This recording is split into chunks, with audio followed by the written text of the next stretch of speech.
नमस्कार, मी जगदीश देशमुख. जय महाराष्ट्रमध्ये आपल्या सगळ्यांचं स्वागत. दिवसभरातील सगळ्या महत्त्वाच्या बातम्या पाहूयात. सुरुवातीलाच बातमी आहे ठाकरे बंधूंसंदर्भात संजय राऊत यांच्या विधानाची. ठाकरे बंधू सगळ्यांच्या ठिकऱ्या उडवतील असं संजय राऊत यांनी म्हटलंय. ठाण्यामध्ये ठाकरे बंधूंची युती होणार आहे अशी ही घोषणा राऊतांनी केली आहे. ठाण्यात ठाकरे गट मनसे 75 पेक्षा जास्त जागा जिंकणार असंही राऊतांनी म्हटलंय.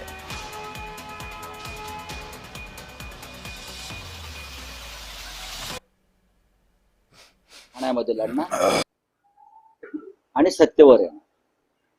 आमचाही नारा 75 पार आहे. बोला, 2 ठाकरे करणार सगळ्यांच्या ठिकऱ्या. यांचा सगळा खेळ आता संपत आलेला आहे. विधानसभेतला, लोकसभेत लोक फार जागरूक झाले. रस्त्यावर उतरू आम्ही, लक्षात सांगतो. 2 ठाकऱ्यांनी ठरवलं तर रस्ते बंद होतील मुंबईचे.